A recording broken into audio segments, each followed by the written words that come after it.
right, everyone, Thibeault's tune-up part 2. So now we're going to focus on the upper body. So we're going to do some stuff with the back. We're going to do stuff with the chest to open that up. We're going to incorporate some other little things that I kind of throw into my warm-up as well. So if you're feeling really good with your lower body, this is where it's at upper body-wise. And this stuff is especially great for all of the, the typing that we've been doing and just kind of having that hunched over type of position, doing a lot of computer work and sitting on the couch and that kind of stuff. So this will help to stretch out, open things up so that way you can feel a little bit looser. All right. So some of these things, my positioning might not be super great. So I'm going to try my best to do some great explanations of how your body should be. A few of these you actually don't even need a foam roller for, but I like to use just because it kind of assists in the placement of different body parts, if you will, but you don't have to. So let's start off. We're going to kind of open the chest up here a little bit. So I'm going to have my foam roller here, and this is one of those examples that you don't have to actually have a foam roller for. It just helps to kind of keep the hips nice and stacked. So, but you don't have to do it, all right? So this is called the book opener. So I'm laying on my right side. My left knee is at a 90-degree bend, and it's laying on the foam roller. My right arm is extended out. My hips are stacked, okay? So my hips are actually facing the camera right now. I'm going to place my left hand over, okay? And we're going to open the book up.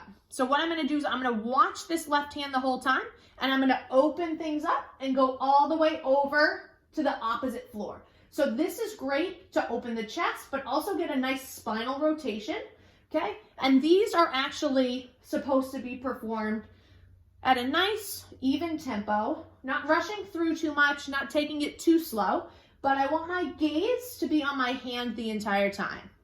All right, so we can do 10 of these on this side. All right, after we do 10 of these, I like to call these clocks. I don't know where I came up with the name. I just feel like that's what my arm does, is it acts like the hands of a clock. It's probably a much better name for it, but that's what we're going to roll with. Okay, so what we're going to do is I'm going to take my right hand and place it on my knee to keep that hip down. I'm going to take my left arm and I'm going to pretend like I want to touch all of the numbers up on a clock. And my eyes are going to follow my hand. So the goal is to try to get my palm as close to the ground as possible and keep it there. And try to open up the shoulder, open up the chest a little bit, still getting some nice spinal rotation there. So we're going to do 10 one way, and then you can actually do 10 the other way. From here, we're going to do a stretch called bretzel. I don't know where the name came up from this, but that's what it is. So I'm going to actually keep my right hand on this knee. I'm going to take my left hand. I'm going to grab my right shoelaces, and I'm going to just try to pull my foot towards my buttocks, and I'm going to now take my head, and I'm going to look over my left shoulder.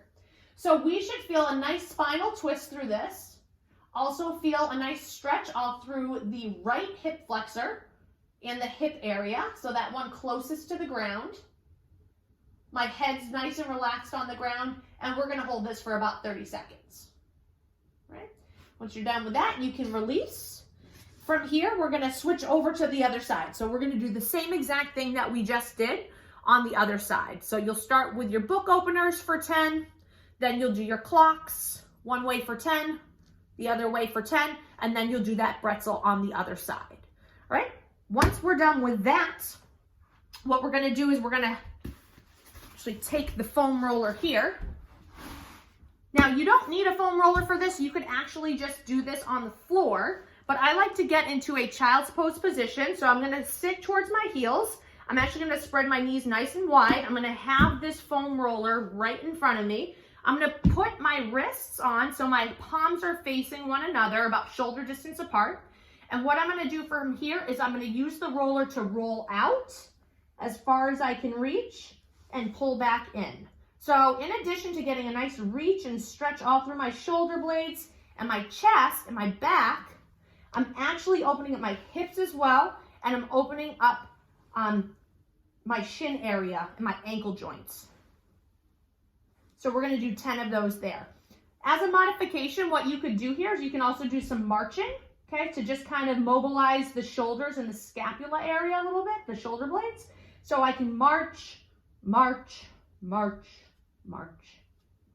So you would do 10 on each side for those as well. All right. So the last thing that we're gonna do, and that might feel the best, honestly, is we're gonna roll out our back. Now, this is really cool because you can hit all different parts of your back.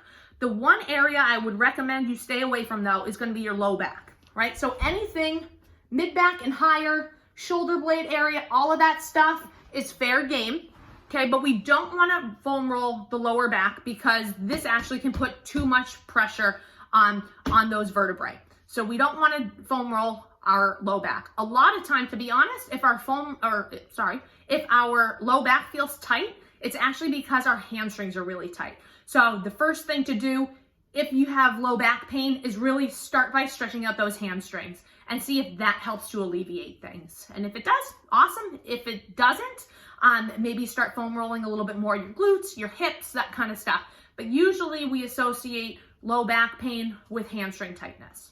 So in order for us to do some back stretching, what I'm gonna do is just actually lay right on this foam roller, and I'm gonna start pretty much right at my mid-back, all right? Now our hands can go in a variety of different places, and this can just honestly be determined by what feels tight on you. Sometimes I just honestly move all over the place on the foam roller so I can kind of hit everything. So we're gonna start off, we wanna support our head, and we're gonna just roll back and forth. So this is kind of hitting our mid-back, our upper back, stretching that all out nice. Something else we can do for variety, open up the shoulder blades. So push our hands towards the ceiling, palm to palm, okay? And we can do the same thing.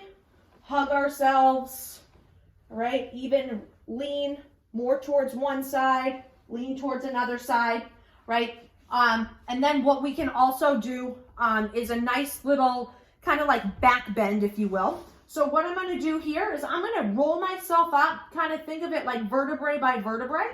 So I'm gonna hold my head for support, and from here I'm going to just do a nice back bend, looking towards the back wall, and come up.